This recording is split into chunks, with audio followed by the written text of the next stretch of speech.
कृष्णाय वासुदेवाय हरये परमात्मने प्रणतः क्लेशनाशाय गोविन्दाय नमो नमः।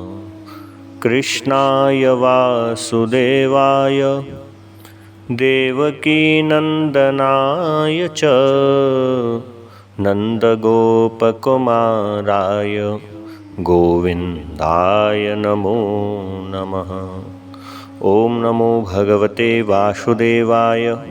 श्रीमद्भागवत महात्म्ये अतः पंचमोऽध्यायः। सूत उवाच पितर्युपरते तेन जननी ताडिताभृशं क्व वित्तं तिष्ठति ब्रूहि हनिष्ये लत्तया न चेत् इति तद्वाक्यसन्त्रासात् जनन्या पुत्रदुःखतः कूपे पातः क्रतो रात्रौ तेन सा निधनं गता। गोकर्णः तीर्थयात्रार्थं निर्गतो योगसंस्थितः न दुःखं न सुखं तस्य न वैरी नापि बान्धवः। धुन्धकारी गृहे तिष्ठत् पञ्चपर्ण्यवधूव्रतः अत्युग्रकर्मकर्ता च तत्पोषणविमूढधीः। एकदा कुलटास्तास्तु भूषण्या नभिलिप्सवः तदर्थं निर्गतो गेहात् कामान्धो मृत्युमस्मरन् यतस्ततश्च संहृत्य वित्तं वेश्म पुनर्गतः।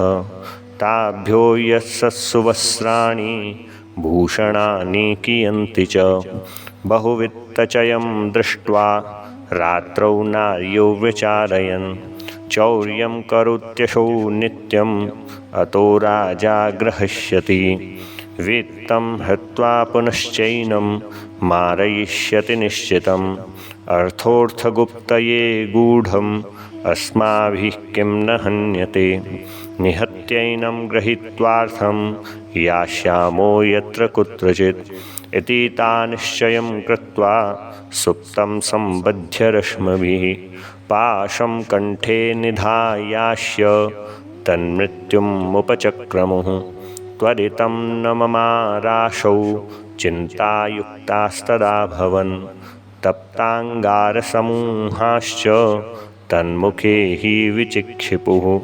अग्निज्वालातिदुःखेन व्याकुलो निधनं गतः तं देहं मुमुचुर्गर्ते प्रायः साहसिका स्त्रियः न ज्ञातं तद्रहस्यं तु केनापीदं तथैव च लोकैस्पृष्टा वदन्ति स्म दूरं यातः प्रियो हिनः आगमिष्यति वर्षेऽस्मिन् वित्तलोभविकर्षितः।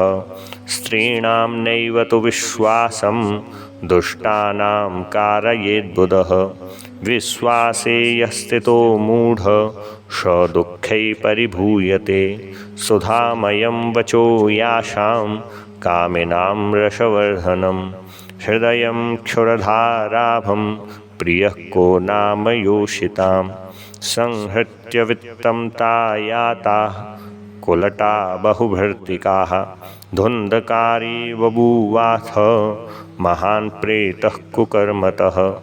वात्यारूपधरो नित्यं धावन् दशदिशोऽन्तरं शीतातपपरिक्लिष्टो निराहारपिपासितः न लेभे शरणं क्वापि हा देवेति मुहुर्वदन् कियत्कालेन गोकर्णो मृतं लोकादबुध्यत। अनाथं तं विदित्वैव गया श्राद्धमचीकरत् यस्मिन् तीर्थे तु संयाति तत्र श्राद्धमवर्तयत्।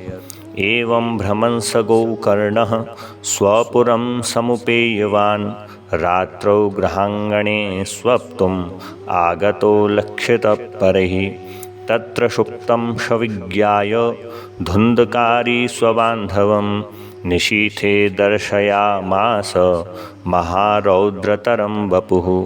शकन्मेष सकद्धस्ति सकच्च महिषोऽभवत् शकेन्द्र सकच्चाग्निः पुनश्च पुरुषोऽभवत्। वैपरीत्यमिदं दृष्ट्वा गोकर्णो धैर्यसंयुतः अयं दुर्गतिकः कोऽपि निश्चितार्थ्यतमब्रवीत्।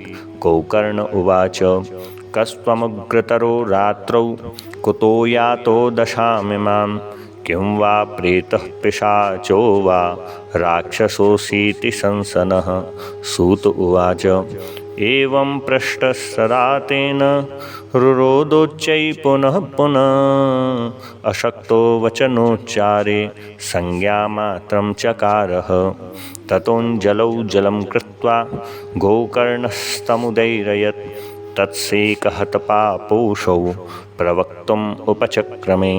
प्रेत उवाच अहं भ्राता त्वदीयोऽस्मि धुन्धकारीति नामतः स्वकीयेनैव दोषेण ब्रह्मत्वं नाशितं मया।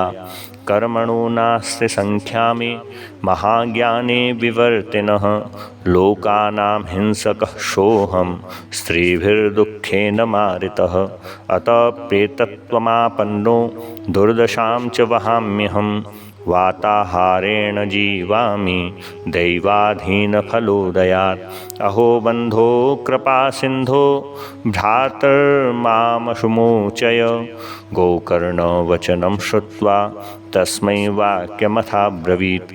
गोकर्ण उवाच त्वदर्थं तु गयापिण्डो मया दत्तो विधानतः तत्कथं नैव मुक्तोषि ममाश्चर्यमिदं महत्। गया श्राद्धान्न मुक्तिश्चेत् उपायो नापरस्पृह किं विधेयं मया प्रेत तत्त्वं वद सविस्तरम्।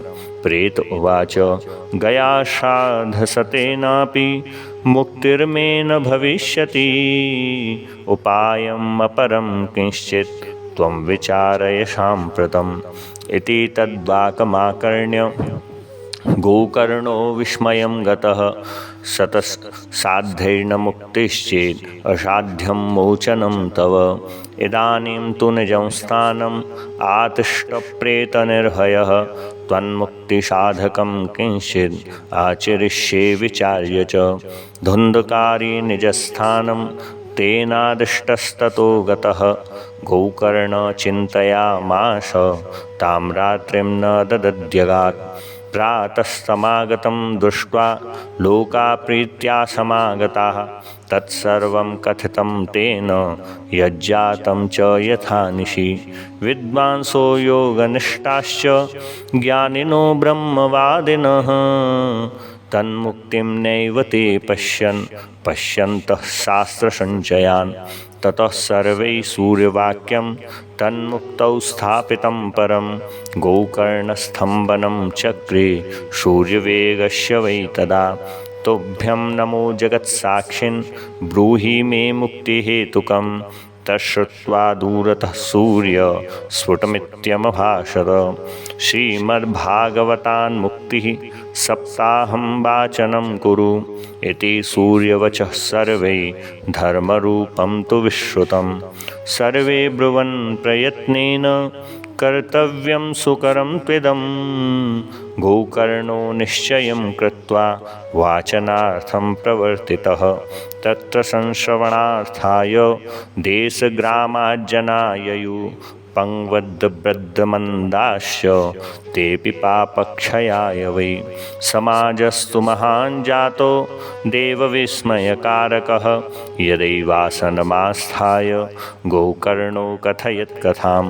सप्रेतोऽपि तदा यातः स्थानं पश्यन्नितस्ततः सप्तग्रन्थियुतं तत्रात् पश्यत् कीचकमुश्रितं।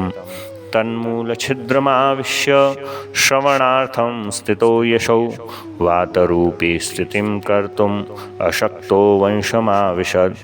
वैष्णवं ब्राह्मणं मुख्यं श्रोतारं परिकल्प्यशः प्रथमस्कन्धतः स्पृष्टम् आख्यानं धेनुजोऽकरोत्। दिनान्ते रक्षिता गाथा तदा चित्रं बभूवः वंशैकग्रन्थिभेदोऽभूत् सशब्दं पश्यतां सतां। द्वितीयेन्नी तथा सायं द्वितीयग्रन्थिवेदनं तृतीयेन्नितताशायं तृतीयग्रन्थिभेदनम् एवं सप्तदिनैश्चैव सप्तग्रन्थिविभेदनं कृत्वा स्वदा द्वादशस्कन्ध श्रवणात् प्रेततां जहुः। दिव्यरूपधरो जातः तुलसीदाममण्डितः पीतवासा घनश्यामो मुकुटे कुण्डलान्वितः ननाम भ्रातरं सद्यो गोकर्णमिति चाब्रवीत् त्वयाहं मोचितो बन्धो कृपया प्रेतकश्मलात्। धन्या भागवती वार्ता प्रेतपीडा विनाशिनी सप्ताहोऽपि तथा धन्यः कृष्णलोकफलप्रदः। कम्पन्ते सर्वपापानि सप्ताहश्रवणे स्थिते अस्माकं प्रलयं सद्य कथा चेयं करिष्यति। आर्द्रं शुष्कं लघुस्थूलं वाङ्मनः कर्मभिकृतं श्रवणं विदहेत् पापं पावकः शमिदो यथा। अस्मिन् वै भारते वर्षे सूरिभिर्देवसंसदि अकथाश्रावणां पुंसां निष्फलं जन्म कीर्तितं। किं मोहितो रक्षितेन सुपुष्टेन बलीयशा अध्रुवेण शरीरेण शुकशास्त्रकथां विना।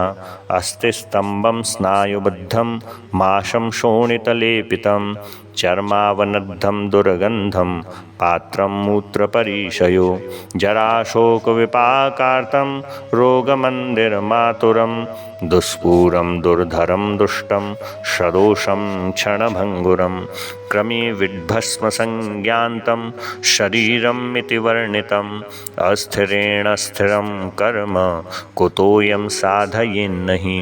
यत्प्रातः संस्कृतं चान्नं सायं तच्च विनिश्यति तदीयरससम्पुष्टे काये का नाम नित्यता।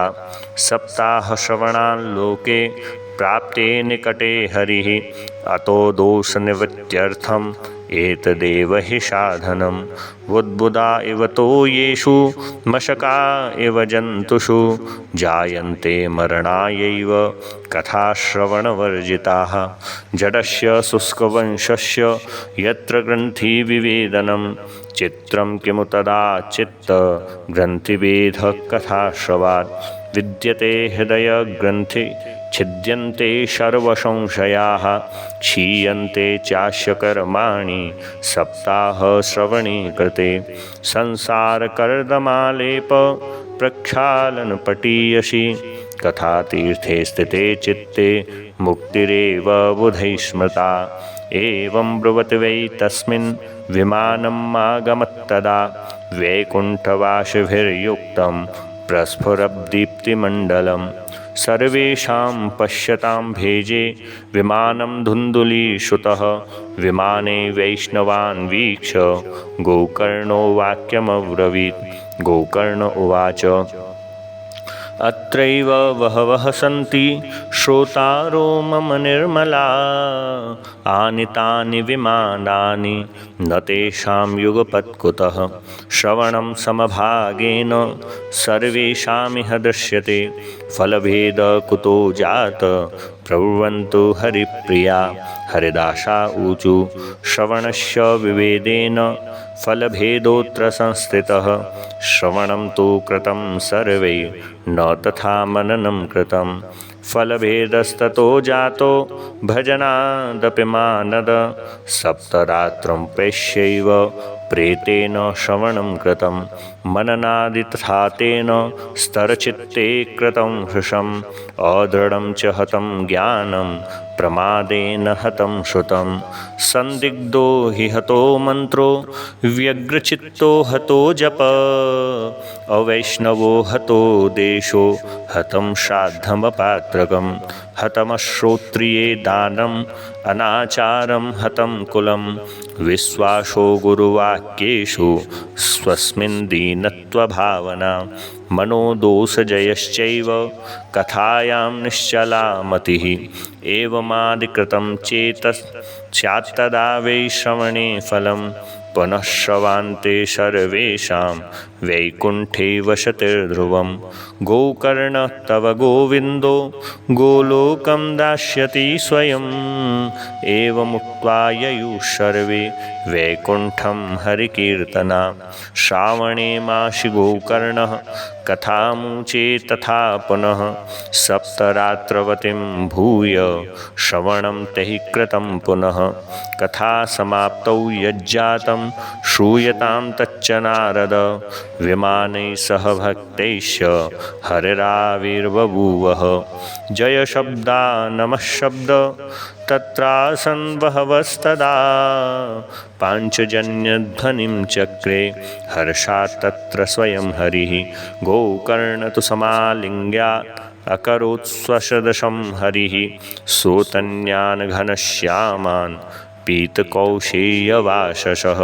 किरीटिनः कुण्डलिनः तथा चक्रे हरिक्षणात् तद्ग्रामे ये स्थिता जीवा आस्वचाण्डालजातयः विमाने स्थापितास्तेऽपि गोकर्णकृपया तदा प्रेषिता हरिलोकेत्रे यत्र गच्छन्ति योगिनः गोकर्णेन स गोपालो गोलोकं गोपवल्लभं कथाश्रवणतः प्रीतो निर्ययो भक्तवत्सलः अयोध्यावासिनः पूर्वं यथा रामेण संगता तथा कृष्णेन ते नीता गोलोकं योगिदुर्लभं यत्र सूर्यस्य सोमस्य सिद्धानां न गतिः कदा तं लोकं हि गतास्ते तु श्रीमद्भागवतश्रवात् ब्रूमोऽत्र ते किं फलवृन्दमुज्ज्वलं